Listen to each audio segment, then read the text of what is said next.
Hello everyone, welcome back to my YouTube channel. Happy New Year. Usman here, as always, just trying to lighten everyone's spirits up, having a great time by talking about a bunch of cool superhero stuff, I guess. I am going to be talking about my favorite Marvel content that came out last year in 2021. Basically talking about the Marvel Disney Plus shows and the movies and stuff like that from the MCU, and even just something that's not really MCU but that's Marvel related.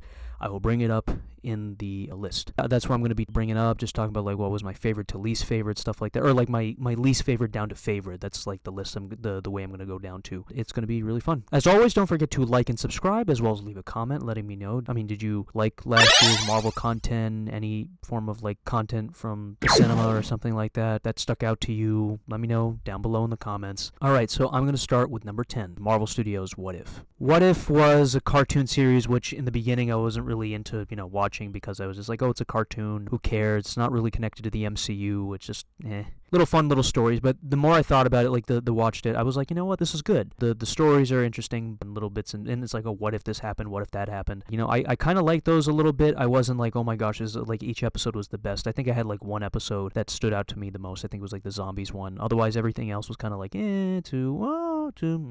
that one and the Doctor Strange episode were good. The least favorite I had was the Thor one. It was still a interesting show. It was still something that was okay, take something from the What If comic series that came out back in the 70s and sort of revamp it, but put it into the MCU. What happened to if these things from the MCU that were events from the MCU, what if they went another way? So that's what they sort of did for something for that series. But they animated it, so that's cool. And some of the original voice cast, they came in, and so that was kind of nice, and hearing that. But sometimes the voice acting would either be mediocre or just to probably really well. It wasn't my favorite really at all this year. I still thought it was good enough to put on the list. So coming in at number 9 is Venom: Let There Be Carnage. This is not a Marvel Studios project, but it is sort of connected to the MCU a little bit, little connections here and there. I thought this movie, and I still think this movie, is obviously very, very goofy, very weird. Carnage I thought was good. It was interesting in some parts were and some parts were I personally think that Venom: Let There Be Carnage was fine.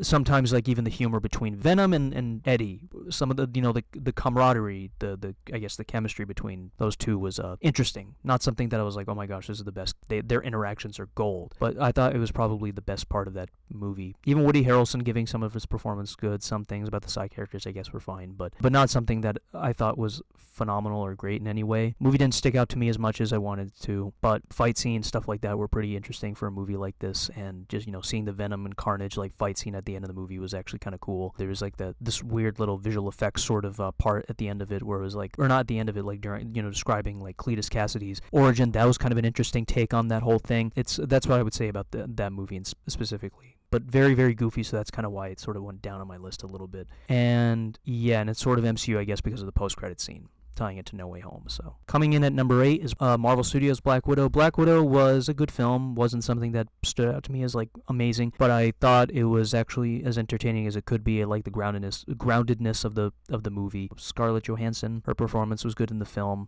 Florence Pugh, the actress who played Yelena Belova, who was in Hawkeye, she was good in it as well. Very comic relief. Sometimes her character would just be a little too goofy. Even David Harbour's character was goofy, even more goofy in this film as well, or just made a lot of jokes as well, comic relief more than anything. But it was I took it the way it was. Taskmaster, yes, was not as wasn't as interesting. Kind of the villain was not as fleshed out, I guess, or just not really, in order to make the character much more interesting. Not like it was in the comics, but I don't know, maybe in future movies or shows they might do something with Taskmaster. But I still like the action in the film. I still like the performances all around, just making that sort of thing, connections to the MCU itself, and going back in time to when, basically, I think after Civil War, but before Infinity War, and showcasing that, and even showing other, I guess, little elements to the, Black Widow's story and how she became who she was. Those parts were interesting. Number 7 is Hawkeye. I enjoyed Hawkeye. Nothing mind-blowing, nothing crazy, but I did like it quite a bit. It's my least favorite Disney Plus show that's on the list. I will go above and beyond just to, as time goes on, I'll go a little bit more up and I'll tell you about which one I like the most. But it was interesting. It was good. decent fun, I guess. The dynamics between the characters were interesting. Kate Bishop, Hawkeye, Vincent D'Onofrio's Kingpin, great. Not as menacing as I mentioned before in my review for the series, but I think that he still was menacing in some, or not, but I mean not menacing, but like he still delivered the performance as good as he could, and I still liked it. His fight scenes and carrying out all of that was great. The guy who played Jack Duquesne, he was also good. The swordsman, I liked his personality, and just like the way that they portrayed that was cool. Maya Echo, her performance was great, showcasing her origin story. Not my favorite character, but it was still interesting to see like her side of everything, and telling her origin story. And I think within the third episode of the series, in the beginning of it, and going like short like that, not spending like too much time, that was pretty good. That kind of stuff, and it's cool, fun. I like the visual effects they were able to use for the arrows whenever Hawkeye was like shooting arrows towards cool things like that. The scene, especially the Pym particle one, that was pretty cool. The scene where where he was talking to his son, I mean, that was good in terms of that, but it was acted well, but it was not something that was like, oh my gosh, this is so sad. It was fine. Still think that. Good series. Not mind-blowing, but still good. Coming in at number 6 is WandaVision. WandaVision was a series that I was kind of interested in seeing, actually, not like overwhelmingly excited about, but like those characters in the movies were not always something that were that interesting to me back then. But then after seeing WandaVision, I'm like, actually, or even, I was like, okay, now makes me interested to see what they do with them in the future. The performance is great as well from the characters, from the actresses, and actor and actress, and all those other actors were great. There was Agatha Harkness, she was cool. They made her a cool, interesting villain, sort of making her, like we kind of expected her to be a villain, now she's getting her own spin-off. Just playing with the audience, sort of teasing us, being like, oh, is this the thing that's happening? That thing. That was interesting. In the beginning, it was cool to, like, the way that they showcase, like, they went different. So that's kind of what I appreciated. Like, being a little bit more different, not usually, like, the same old superhero sort of tropes.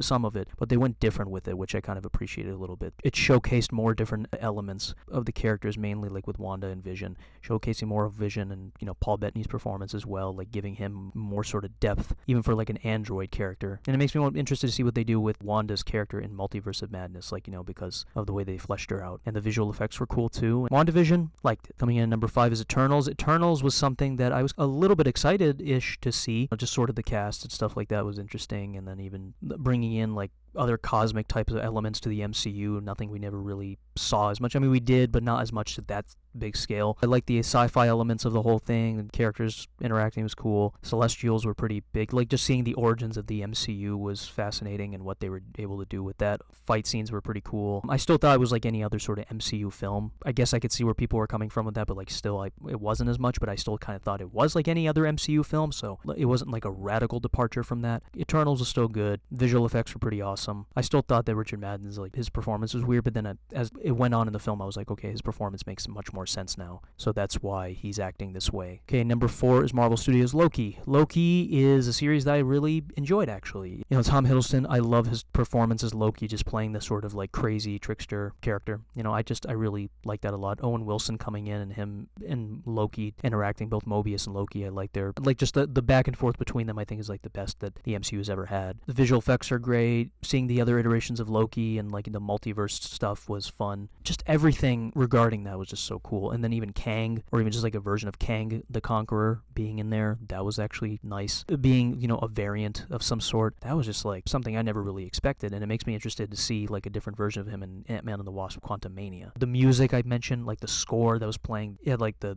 theremin or whatever that I mentioned, that was just something that was in my head, and like just the set design of the show was really cool. Loki was entertaining for what it was, and it makes me interested to see what they do with season 2, which has been announced. Okay, coming in at number 3 is Marvel Studios' Falcon and the Winter Soldier. This was a series that I really loved because Falcon and him sort of figure out if he could be Captain America or not or whatever, and then also just at the same time with like just him and both Falcon and Winter Soldier's dynamics, this sort of animosity or whatever towards one another. John Walker's Captain America, seeing all that is pretty cool, and seeing how his descent into madness, because he's like, I want to be the best of the best. That just goes downward, and he becomes even crazier, and he really enjoyed it. They had some good dramatic moments and a good sort of comedic moments. Fight scenes were pretty awesome, even just showcasing the groundedness of the series, even though it was just about a super soldier and a dude who has cool wings and can fly. But I mean, I like that he didn't have any superpowers. I like he didn't take the super soldier serum. It was just such a great show overall. And even within the 6 episodes, they were able to tell the story. Zemo coming back. Zemo was looking into his mind and what he thinks about the super soldier serum and how he doesn't even want to take it. He's like, I'm gonna take down any one of these super soldiers. I don't need that stuff. That was good. Finally, Falcon's becoming Captain America, so that's pretty cool. Can't wait to see them make another movie or another series with him. Very much appreciated that. The music is also really good as well. Very good watch. Let's go ahead, shall we, with the top 2. Number 2 is Marvel Studios' Shang-Chi and the Legend of the Ten Rings. I really enjoyed the film. It was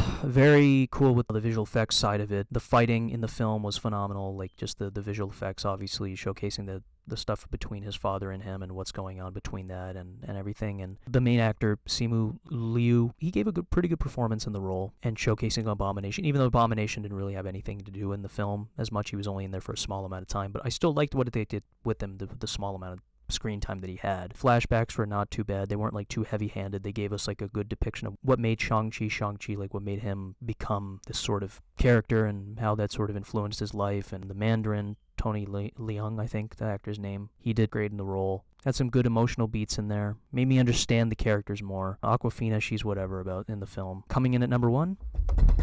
What is it?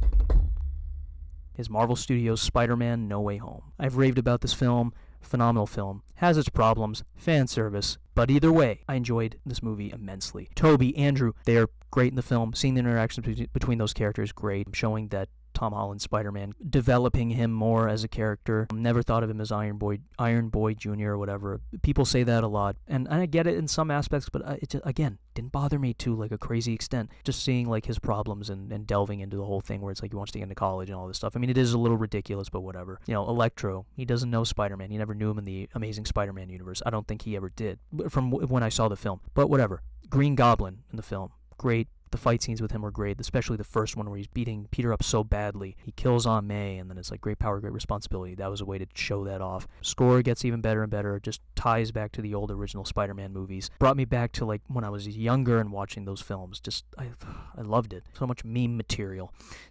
Man, I want to watch the movie like millions and millions and millions and more times. The conversations between the villains and this happened and this thing, that thing happened, that thing happened, that thing. Again, great film overall. Those are my thoughts on that whole thing of 2021 in terms of Marvel content. That's my ranking. As always, don't forget to like and subscribe and all that fun stuff, and I'll see you next time.